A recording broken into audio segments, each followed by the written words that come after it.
Welcome to California Life Podcast. Today we are at Sharif Jewelry here in Sacramento with Ali Sharif. We will be talking not only about the jewelry as a part of entertainment, business, fashion, but also about your history, business story, legacy, and watches.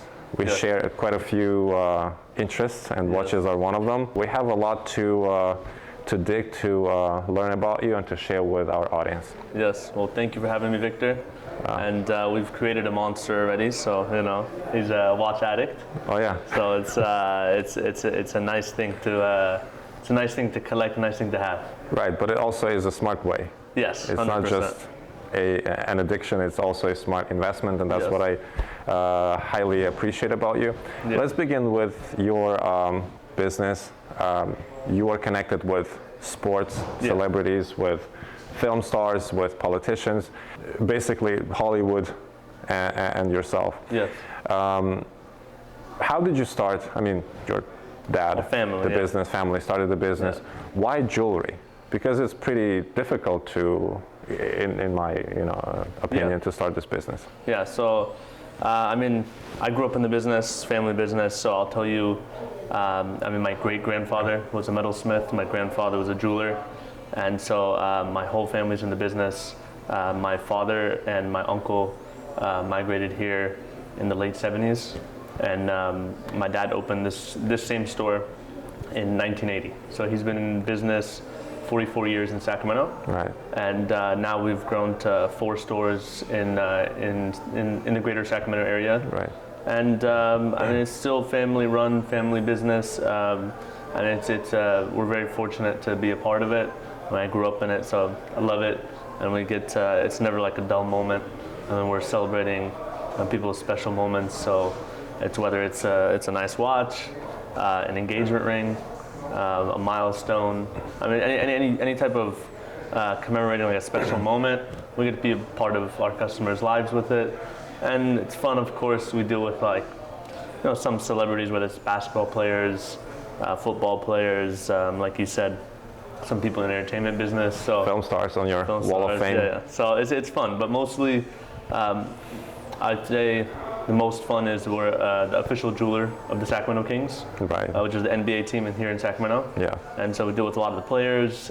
We deal with a lot of the actual Kings, the basketball division itself. So whether it's making jewelry for the Kings. We were actually involved in making the DPOG crown, so the crown that they use during the games. Right. Every time they win the game, they crown one of the Kings players. So we actually fabricated and made that whole crown here in shop. It was fun. You get to work on different things, so it's never a dull moment. So in this particular store, and you have 3 more, you're not only selling jewelry, watches, and everything that everyone needs, but also you can manufacture. Yes, yeah. So that's what we pride ourselves on. I'll tell you, there's a lot of jewelers, there's a lot of competition, right?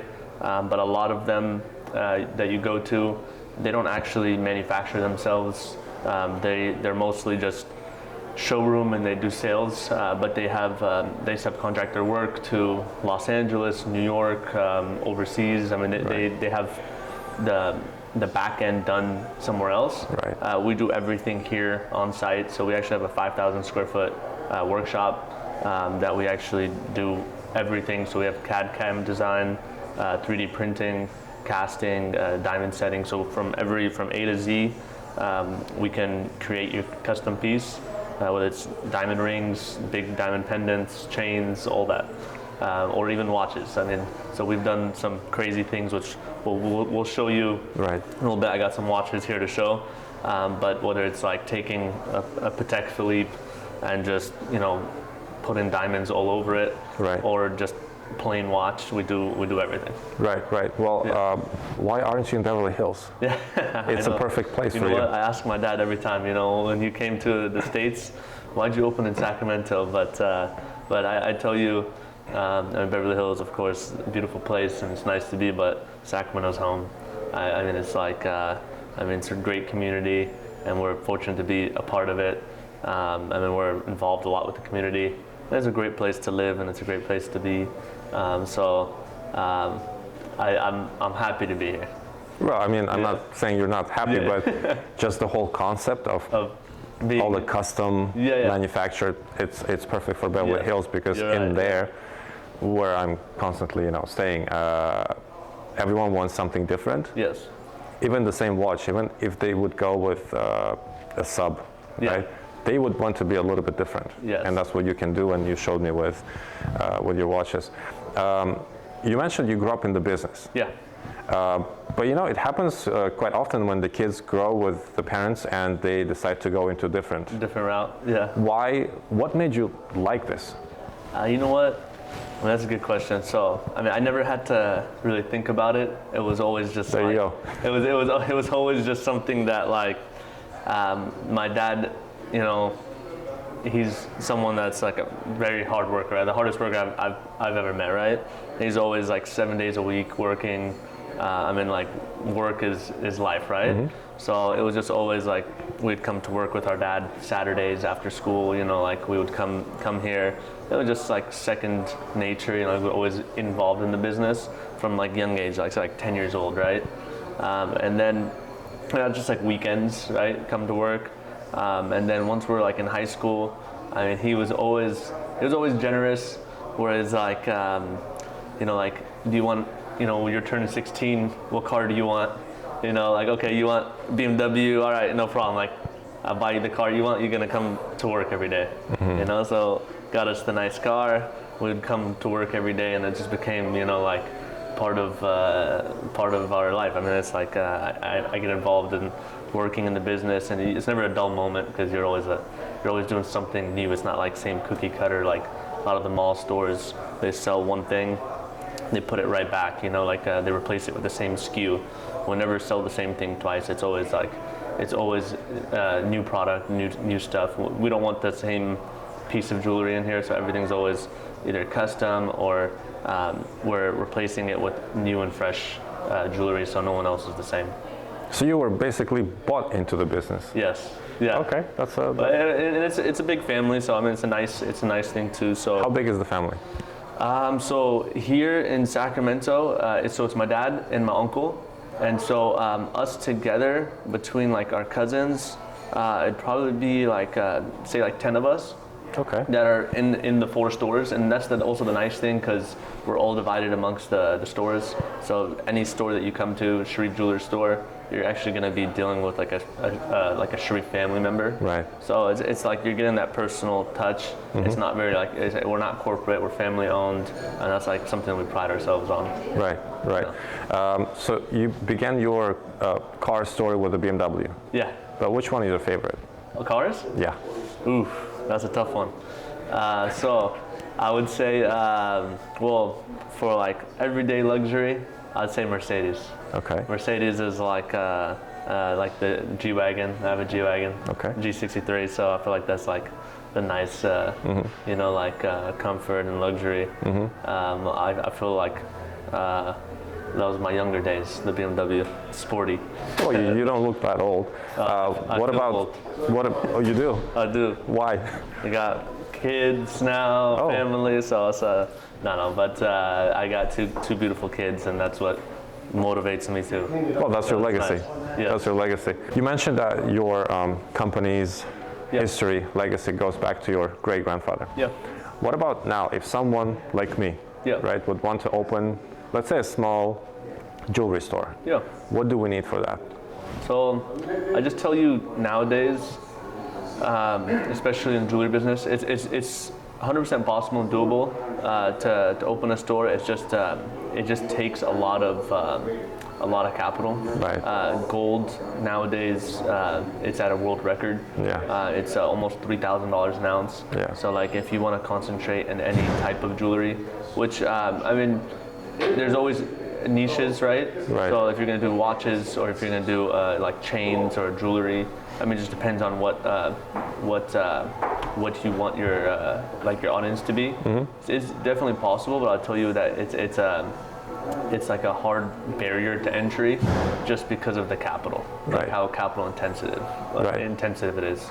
Just because like if you're thinking like watches, right? Like this case right here is maybe, you know, like $500,000 and it's like 5 watches, right? Right. So it's like you have to really have the right capital and to give your customers enough selection Right. to not go somewhere else. Right, right. Do you think it's important, or maybe it makes a difference if a person is a jeweler? Yeah, like an actual background as a jeweler? Yeah. Yeah, so I mean, I'll tell you, so my great-grandfather, my grandfather, and my father, they're all jewelers, right? That's something that I did not really, I did not take too much passion into like working on the bench, Right. like where like the actual bench work of a jeweler.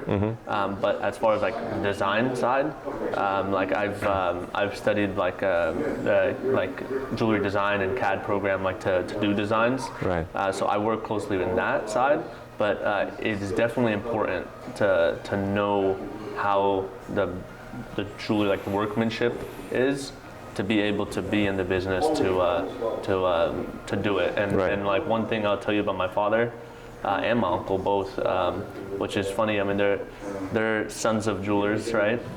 And they actually studied. They're both engineers. Right.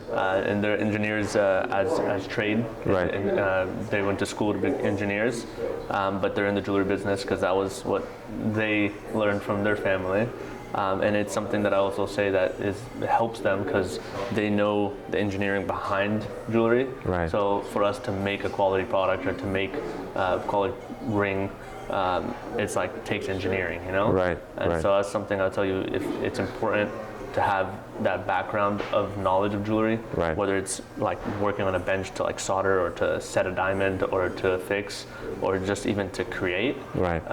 It's something that if you're selling, you need to understand both sides of it.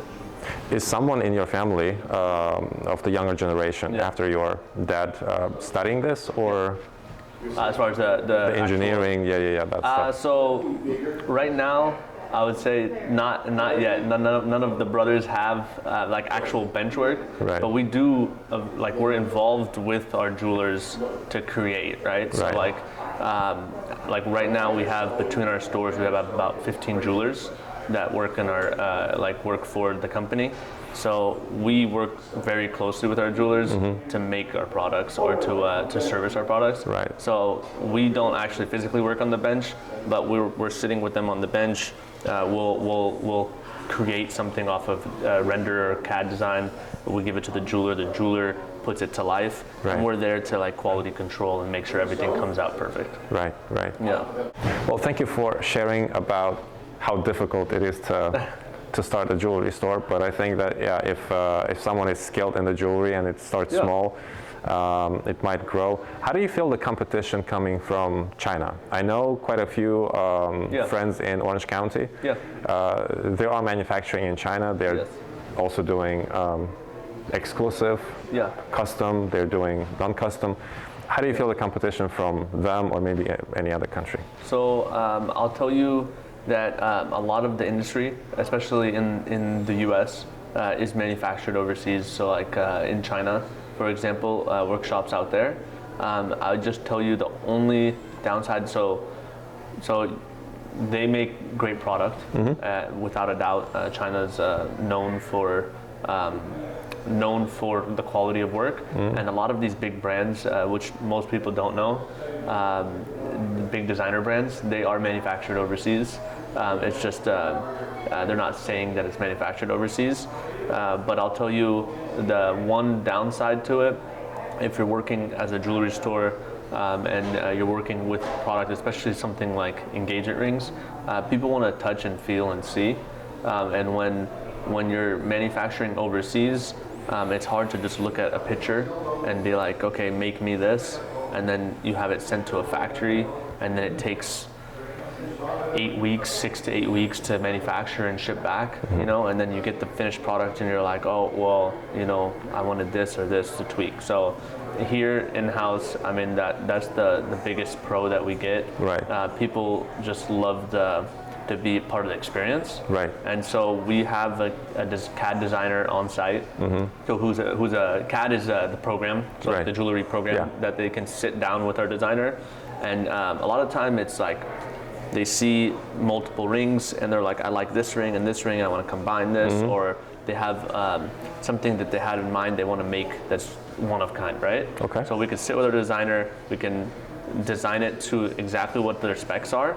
We can print a 3D model for them to actually try on, and they could see on their finger, see it, they can make adjustments, then we can cast and set the diamonds, do everything in-house. So our capabilities, I mean, we're able to make something within a week, within 3 weeks, right? Wow. Like for like full custom, it just depends how complicated it is. Versus if you're going overseas, it's a time thing. So right. It's a time, and there's a little disconnect on the actual product. So like you might not be able to see it till it's complete, right? So that's something I tell you we definitely have an advantage over, just because everything's done here. It's not sent out. So you're involved in the process. Well, you do have many advantages, including the best coffee and baklava, which people post everywhere they can. You mentioned a lot about engagement rings, and you do sell a lot, you make a lot. How many of those are returning? How many of those are returning back because of unsuccessful? You know what? It's hard to say. It's like I still like the ring, but I don't like her anymore. Kind of story. So I mean, it's hard to say. It's hard to say how many of that does happen, but of course, unfortunately, I mean, it's a part of the business, right? That sometimes it doesn't work out. I would say that it's kind of it's a smaller percentage for us. It's not such a big thing, and a lot of the times either she keeps the ring, so she might want to do something with the ring, and so we get a lot of the time like we recreate. So a lot of people bring in something that's from an ex or from someone that no longer in their life, or someone that even passed away. Right. And so we were able to take that, and it had a meaning before, maybe it's an engagement ring, right? And we can take that diamond out, and some people say, you know what, I want it as a solitaire pendant. Oh, you know what, I want it as a matching earrings, like, or I want it to recreate it to something different. So we do a lot of that. So repurposing, so for new beginnings. Well, that makes a lot of sense. Yeah. Now, to me, what you have in here, it's not just something for an occasion or just a piece of beauty. It also is investment. And the way I learned from you, when you buy jewelry, you invest a lot less in the gold, let's say, material. It's a lot more in the work. Yeah. So as an investment, jewelry might not be the best choice. Yeah. It's a lot different with the watches, and with just solid either silver or gold. Yeah. That's why I would like to talk about watches. Yeah. We both share this passion. I did learn a lot from you. If a person wants to start not just collecting randomly, but also with a thought of investment into the watches. You mentioned to me that Rolex is the brand which holds its value probably the best out of all the other. Right now, yes. Right. How did you begin your Rolex journey? Because I can see you wear one. And how would you advise our viewers to start building not just a collection, but also bit by bit, like investment wealth in that? In it? Yeah, so I mean, I would say, well, my journey, first off, was and growing up in the business, it was always like, you want to get the nice watch, and it's always... You want a BMW? You get it. You want a Rolex? You get it. 100%. Did you get a Patek? Patek, not yet. I gotta work a little harder. Bummer. But yes, I need after maybe like 10 kids, Wow. No. You gotta hit the gym for that. I know, right? No, but with Rolex, I mean, it was like graduation Rolex, and it was like first one on your wrist, which I still have. So I'd say that. Which one was that? Datejust. Datejust, which is also technically like a starter Rolex. There's so many different models in them. Right. I'll tell you, all Rolexes, I mean, they've appreciated so much, and there's such a high demand for it. Right. So if you're getting into a Rolex, and if you're looking at this for advice, I mean, I'd tell you, whether it depends what your budget is, but I mean, if you're trying to spend $5,000, $10,000, or even more, whatever you get in Rolex, I mean, it's a great it's a great watch to put money into, and then you can always, whether you've got a smaller budget like that, and you can always keep it and build up on it. So like if you spend 5,000 on a watch, pre-owned watch, and you eventually you got enough to go to $10,000, you could trade in that watch and keep building up the portfolio on it. And they just hold great value. There's such a strong demand for it that it's a good watch to put money into. And just to give you an example, I mean, of course, if you followed gold prices, like gold, of course, is a good investment. If you look in the last 5 years since COVID, gold has over doubled its price. And when you're looking at precious metals like that, when they're putting precious metals into watches, such as Rolex, or I mean, there's other brands, of course, like AP or Patek. But if we're just speaking on Rolex right now, I mean, something like a presidential watch in the last 5 years has increased every single year over year in price, just because the use of precious metal into it is costing more as well. So that watch is only going up in value. Gold, as far as I see, and as far as, I mean, there's so many articles right now, you know, like if you look up that it's projecting gold to go even past $3,000. And so if that's the case, and that's another, say, 20-30%. I mean, if you bought a gold watch, it's only appreciating, because in 1 year or 2 years, it's going to cost them more to make than it does today. So that's an appreciating asset. But you also mentioned to me that watches-wise, steel watches in Rolex are more popular, more liquid, let's say? It's just, I'll say, so steel watches in Rolex, they have made it a very, it's a high demand watch and a limited supply, right? So certain steel sport models, it's just a very hard watch to attain at an authorized dealer. So the value of them have appreciated greatly, and they're all selling over MSRP, right? So something like that, it's a good watch to get, and a lot of people can afford that $10,000 to $20,000 for a luxury watch, and that's most of those sport models are falling into that. If you're going stainless steel, are falling into that price category. So I tell you, it is a very liquid thing. I mean, if you're buying a Submariner, for example, which is like the most iconic Rolex. James Bond, James Bond, like, so he's well known in the James Bond movies. Now it's Omega, which we also authorize dealers for Omega.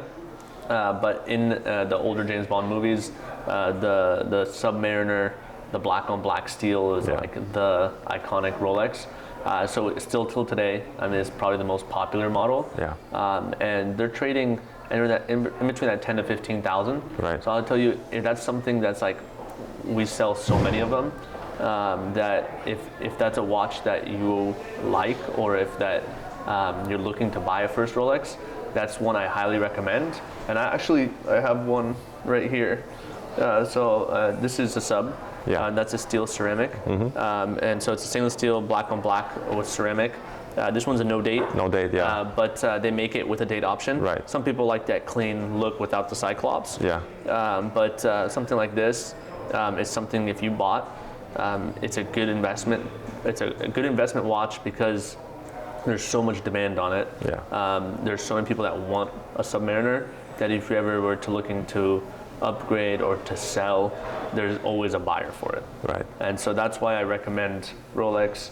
I mean, it's a great watch, and there's a big following around it. And then, you know, especially in the entertainment business, when someone sees you as well, I mean, it's a conversation starter. So when you walk around and someone takes a look at your wrist and they say, wow, you know, that's a gold presidential, they automatically, it's like a conversation.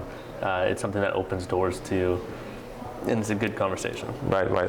Even with Pepsi, Coke, all of these. If it's something more rare, on the rarer side, the conversation is really, really cool. If it's something on more plain side, it actually varies 50-50. But the more authentic and rare you go, then it definitely.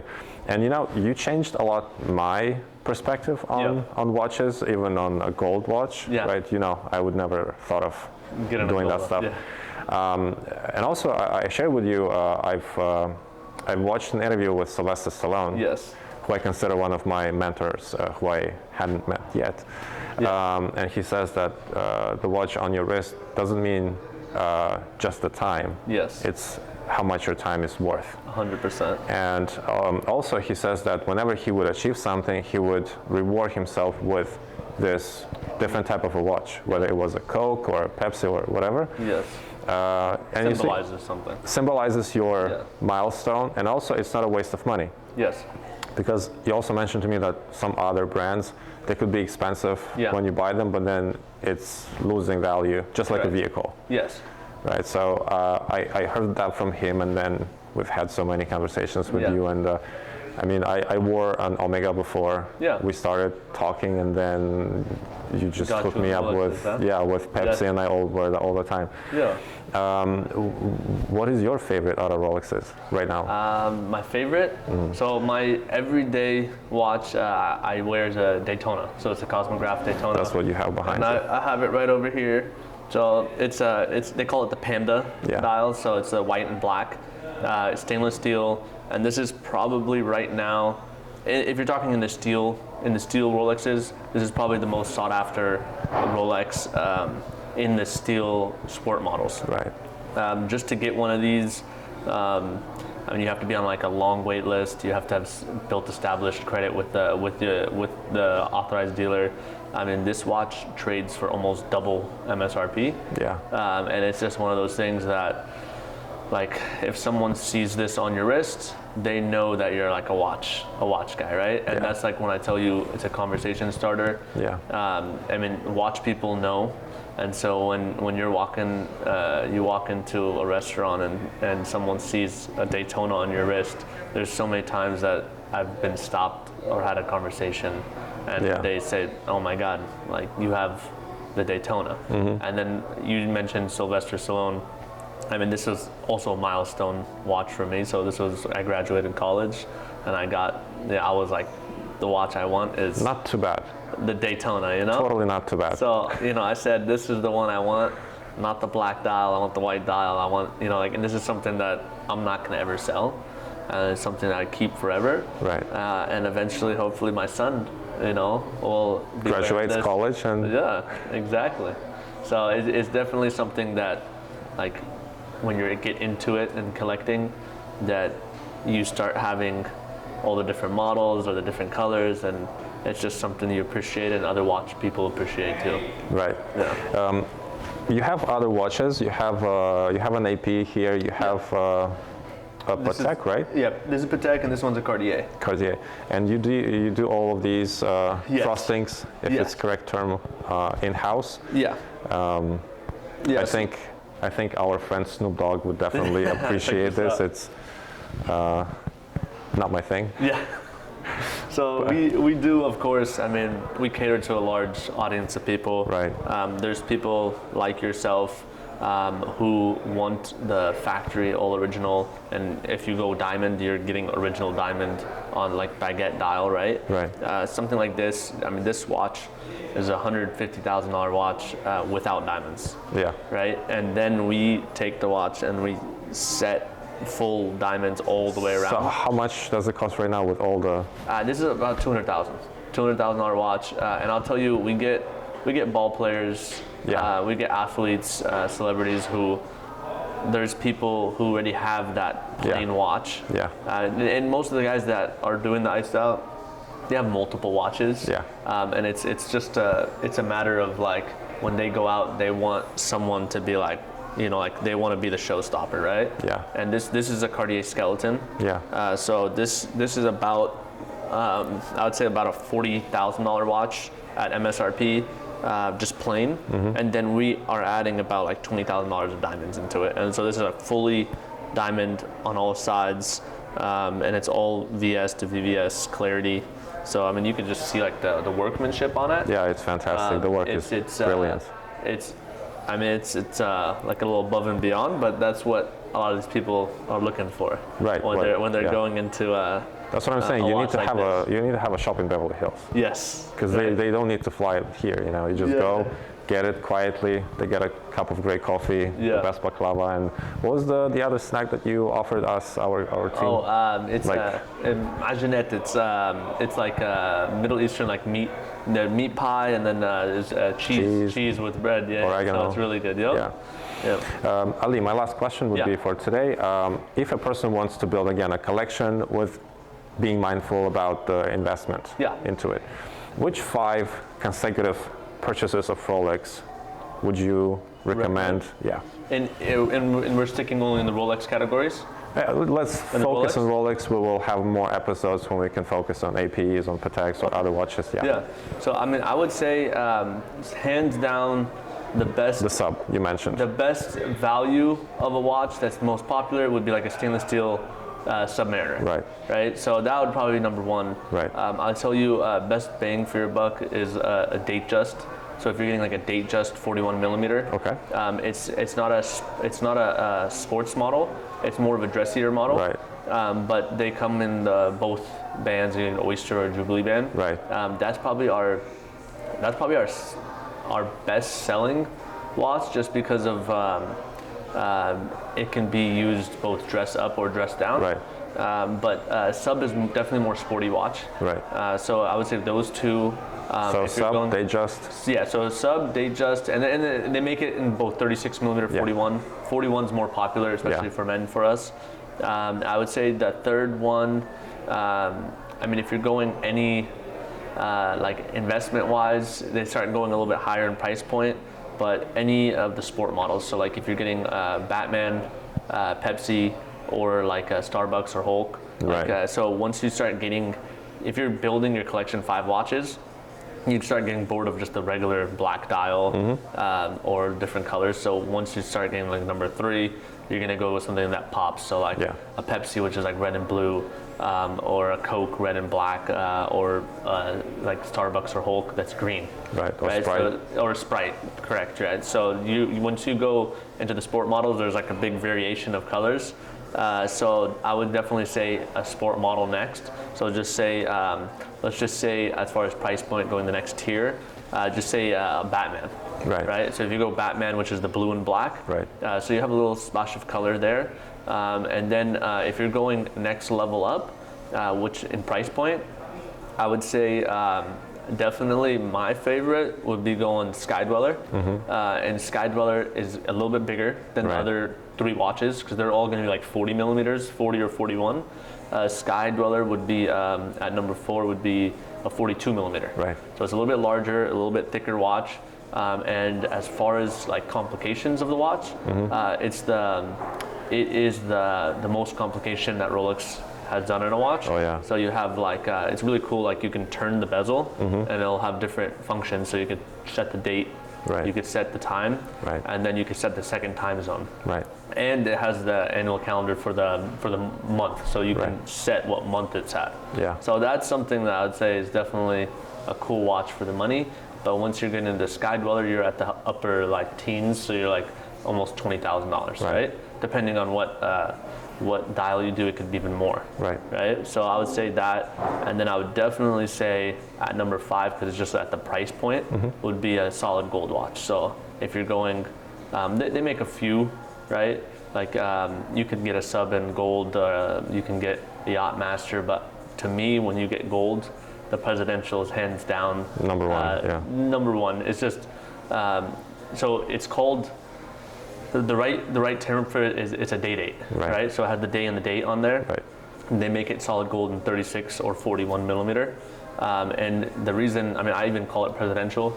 That's the nickname of the watch. Right. And that's coined the term Presidential because of back in the day, it used to be known that every president that comes into the U.S. office gets a Rolex date.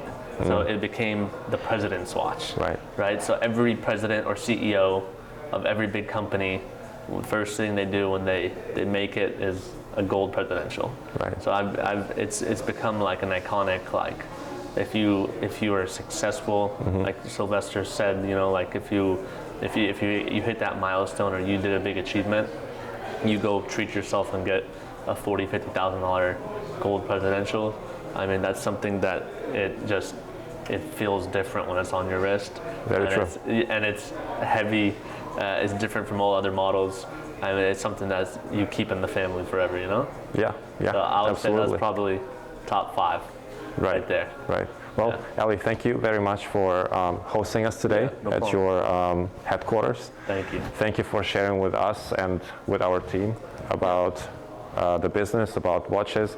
I'm sure that Mr. Steve now has a few plans, and maybe Mr. Steve would even go try the James Cameron. James Cameron, yeah. James Cameron, yeah. Thanks again. Thank you, Victor. Ali Sharif, the encyclopedia of the jewelry business, of the watches, of everything else, including the sports cars, which I can see a lot on your Instagram. Oh, yeah. Thanks again for having us, for your time, and we'll be looking for our next episodes because we have so many things we could learn from you and share with our audience and bring you more business. Thank you, Victor. Appreciate it. Thank you for having me.